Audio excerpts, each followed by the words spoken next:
যুক্তরাষ্ট্রের যুদ্ধবিরতির প্রস্তাব ইরান প্রত্যাখ্যান করার পর একই পথে হেঁটেছে তেহরান সমর্থিত লেবাননের সশস্ত্র গোষ্ঠী হিজবুল্লাহ। বুধবার টেলিভিশনে দেওয়া এক ভাষণে হিজবুল্লাহর প্রধান নাঈম কাসেম বলেছেন, হামলা ও গোলাবর্ষণ চলাকালীন ইসরায়েলের সঙ্গে আলোচনার অর্থ হল চাপিয়ে দেওয়া আত্মসমর্পণ।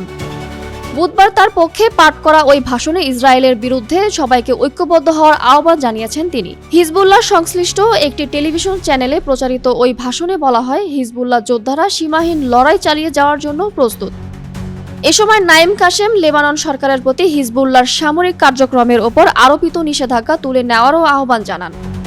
এর আগে ইরানের জ্যেষ্ঠ এক রাজনৈতিক নিরাপত্তা কর্মকর্তা বলেছেন, মার্কিন প্রেসিডেন্ট ডোনাল্ড ট্রাম্পকে যুদ্ধের সমাপ্তি নির্ধারণ করার সুযোগ দেবে না ইরান। তিনি জোর দিয়ে বলেন, ইরান যখন মনে করবে এবং তার নিজস্ব শর্তগুলো যখন পূরণ হবে তখনই এই যুদ্ধ শেষ হবে। দাবি আদায় না হওয়া পর্যন্ত শত্রুর উপর চরম আঘাত হেনে প্রতিরক্ষা কার্যক্রম চালিয়ে যাওয়ার ঘোষণা দিয়েছেন তিনি।